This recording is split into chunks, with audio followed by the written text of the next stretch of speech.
I didn't expect a political analyst to be this specific or powerful. I didn't expect the message from Tino Chigumba, our political analyst, pano pamuzinda wevanhu, kuti ave a special message that is so impactful, that is so important to the Zimbabwean military, kuti mauto ese zvawo emuZimbabwe. Same message atinayo right now. Zimbabwe, this is one of the most important videos you will ever watch when it comes to Zimbabwean politics. One of the most important videos. Andidi. So, Zimbabwe, tachitaura isusu na Tino Chigumba, Tinotenda Chigumba, a political analyst, a very famous political and powerful political analyst in Zimbabwe. And this guy has got a message directed straight to KuMauto edu mu Zimbabwe. At this moment, a very important moment in our history, because Chinchino's Cap 3 is taking us back, kunana 1980, is taking us back to the Lancaster House Constitution, which was a compromise. And so, Tino Chigumba une message special, very special message straight KuMauto. So, Argutichi Tino Chigumba, tachitaura na Tino Chigumba is just a couple of hours ago. It's not message yavanema days, no, it's just a couple of hours ago. So Tino Chigumba angachitaura chiti vakomana vearmy, vakomana vemilitary, imimi mauto, imimi masoja, vamwe venyu vakajoina military with just grade 7. Makadzidza kusvika grade 7 and then maybe mama vane 17 years, 16 years ndobva mapinzwa mumauto military. Vamwe venyu vangadzidza vatusvika form 4, form 5, form 6 and then ndobva majoina military. Vamwe venyu makajoina military but you went ahead kuinda kuma-colleges and stuff. Zimbabwe. So this message is very important. So Tino Chigumba, political analyst, ari kuti iye Inzwai imimi ma-members emauto hongororai upenyu hwenyu, because ma-members emauto ari kunzi akanyepegwa for a very long time kuti once a new president comes in, once a new political party comes in, mauto ese ari kudzingwa mabasa. Zvirova kuti what a lot of soldiers believe ndezvokuti if ever Chamisa akapinda panyanga vese havasina mabasa. So first of all, pasati papindwa even mune dzakadzika Tino Chigumba ari kuda kusimbisa kana kuzivisa ma-members of the military ese kuti idzodzo ndo nhema chena kana kuti nhema hombe. According to Tino Chigumba, the Zimbabwean constitution, musoja unoshandira nyika, musoja ndewe nyika yeZimbabwe, kana kuti the Zimbabwean government. For there to be a country inonzi Zimbabwe, it's because kune chinhu chinonzi Zimbabwean government. And chinhu chinonzi ZANU-PF is a political party that is a candidate to run the Zimbabwean government. It is not the Zimbabwean government. So in other words, chinhu chinonzi a military soldier, a soldier mu Zimbabwe doesn't work for ZANU-PF or a political party. He or she works for the Zimbabwean government.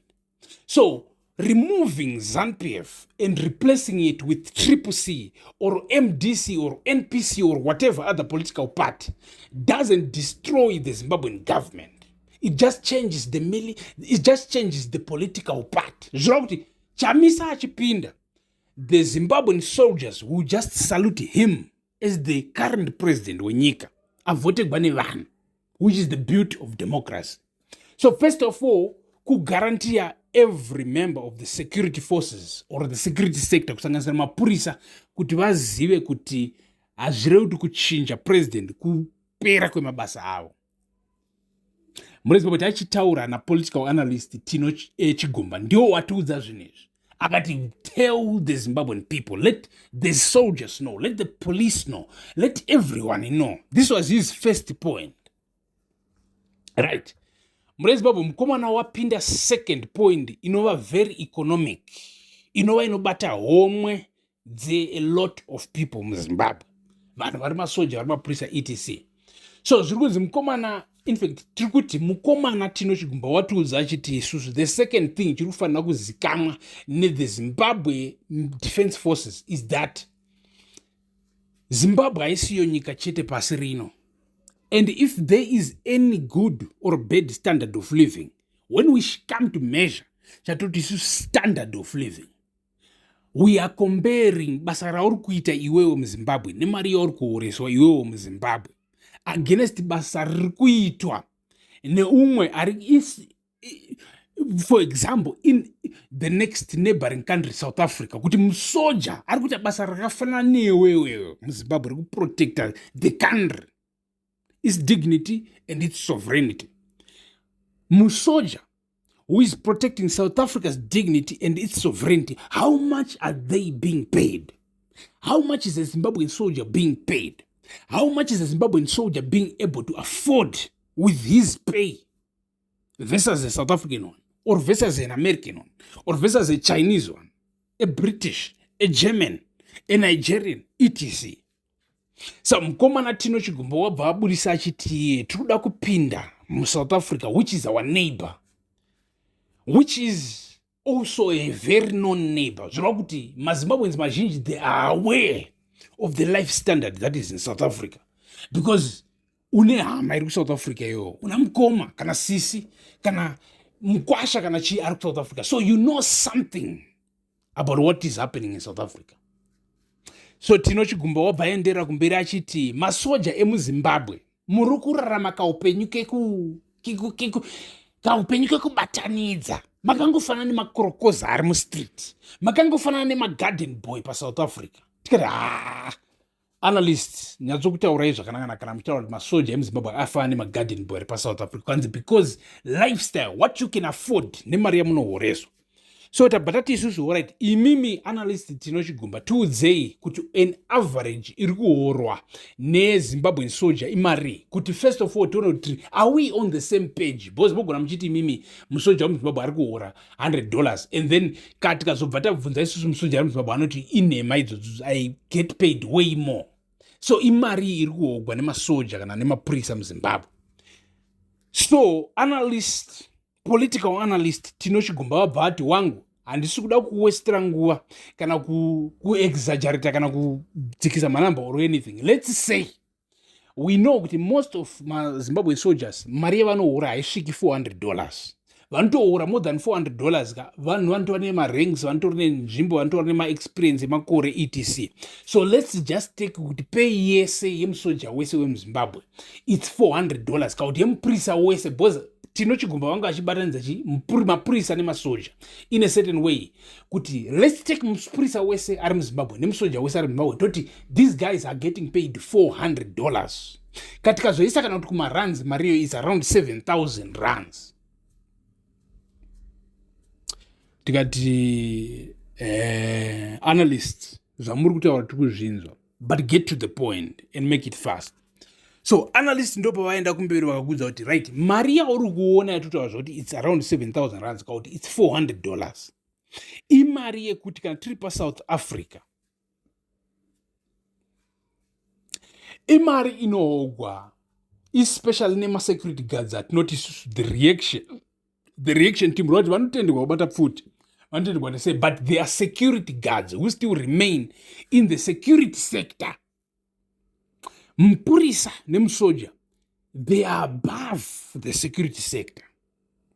Tikati muri kuti chikanzi mpurisa nemusoja, they are close to manurse nematicha nemadoctor.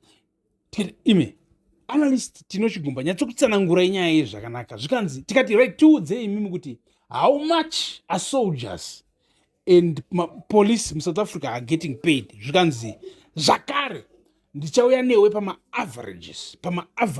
Zvikanzi musoja in South Africa, tataura isusu in terms of South African rands, tikati musoja muZimbabwe they are getting paid an average of 7,000 rands. Zvikanzi a soldier in South Africa, an average soldier, they are getting paid around 18,000 rands. Oh. This was big information. Tikati analyst Tino Chigumba nyatsokutsanangura inyaya zvakanaka. So are you saying 47,000 yamukutaura kuti ndo iri kuhogwa with an average soldier 7,000 rands about $400? Are you saying kana ava musoja ari muSouth Africa they are getting paid around $850 to $900 an average soldier? Zvikanzi exactly yes, that's what is happening. So muZimbabwe take this information with a pinch of salt, do your research, googler, pinda pa tuma AI, tumana Gemini, kana chat GPT, kana chichi, maybe Grok. Are these numbers correct or are they close to being correct? Andidi kuti unyatso kunzwisisa situation yakazara. So zviri kunzi naTino Chigumba in conclusion, muri yeZimbabwe, imimi macivil servants, think beyond, think outside the box. Honai my living standards ane vamwe vari kuita mabasa akafanana nemi outside Zimbabwe, and then compare and then demand the same. For your lives have to be better. As of right now, zviri kunzi you are being treated like trash. Muri kutreatwa as if you are useless.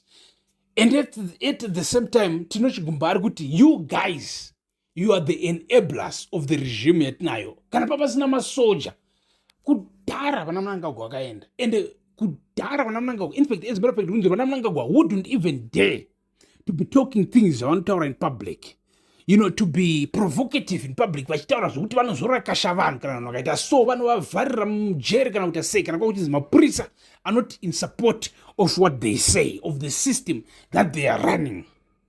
So Mure Zimbabwe, we thank you so much for being part of this family, part of this movement. We thank you so much for watching this video and learning and growing, because it shows something. So stay tuned, stay subscribed, keep following us, Mure Zimbabwe, as we get into a more democratic, more transparent Zimbabwe, as things are happening. Stay blessed.